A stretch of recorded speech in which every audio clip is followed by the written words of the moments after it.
வணக்கம். 4ஆம் தேதியில் பிறந்தவர்களில் மிகவும் முக்கியமானவர் லூயிஸ் பிரெய்லி. அவர் ஒரு பிரெஞ்சுக்காரர். தன்னுடைய 3 வயதிலேயே தன்னுடைய கண் பார்வையை இழந்தவர்.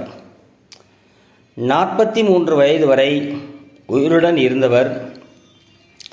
தான் கண் பார்வை இல்லாமல் பட்ட கஷ்டங்கள் இனியும் தொடரக்கூடாது என்ற நல்ல எண்ணத்தில் தான் கண் பார்வை இழந்தவர்கள் கல்வி அறிவு பெற வேண்டும், சமுதாயத்தில் உயர வேண்டும் என்ற ஒரு நல்ல நோக்கத்தோடு ஒரு புதிய முயற்சியாக கண் பார்வையற்றவர்கள் எழுத படிக்க கற்றுக்கொள்ள புள்ளிகள் வைத்தே பிரெய்லி மெத்தடில் ஒரு புதிய கல்வி முறையை கொண்டு வந்தார்.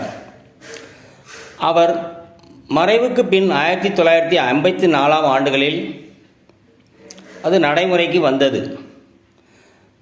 யூரோப் கண்ட்ரிகள் முழுவதும் இருந்தது. 1932களில் அமெரிக்காவுக்கு சென்று அங்கிருந்து அது மொழிமாற்றம் செய்து ஆங்கிலத்திலும் வெளிவரத் தொடங்கியது. இவ்வளவு பெயர் பெற்ற பிரெய்லி அவர்கள் தனக்கு பார்வை இல்லாலும் தான் கிடைக்காத, தான் அனுபவிக்காத, தான் படிக்க முடியாத, வருங்காலம் இருண்டு விடுமே என்ற ஒரு எண்ணி நல்ல நோக்கத்தில் கண்டுபிடித்த பிரெய்லி மெத்தட் எஜுகேஷன் பின்னாளில் அமெரிக்காவில் ரோபோ பிரெய்லி, நாமித் பிரெய்லி என்ற முறையில் மேக்ஸ், சயின்ஸ் போன்று அனைத்து துறைகளிலும் கொண்டு வந்து சாதித்து விட்டார்கள். பிரெய்லி அவர்களின் 200வது பிறந்தநாள் விழாவின் போது இந்தியாவில் அவருடைய நினைவாக ₹2 நாணயம் அடித்து அவர்களை கௌரவித்தது. குறிப்பாக 4ஆம் தேதியில் பிறந்தவர்கள் தீர்க்கதரிசிகள், நியாயமானவர்கள், போராட்ட குணம் உள்ளவர்கள்.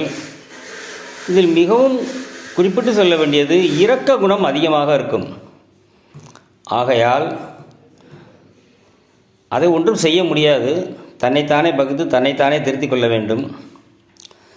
அவருக்கு அந்த 4ஆம் தேதியில் பிறந்த இரக்க குணம் இருந்ததால் தான் அவர் பின்னாளில் இந்த சமுதாயம் என்ன ஆகுமோ என்று நினைத்து இன்று ஒரு புதிய கல்வி முறையை கொண்டு வர முடிந்தது. ஆகையால் 4ஆம் தேதியில் பிறந்தவர்கள் அனைவரும் போற்றத்தக்கவர்களே. நன்றி.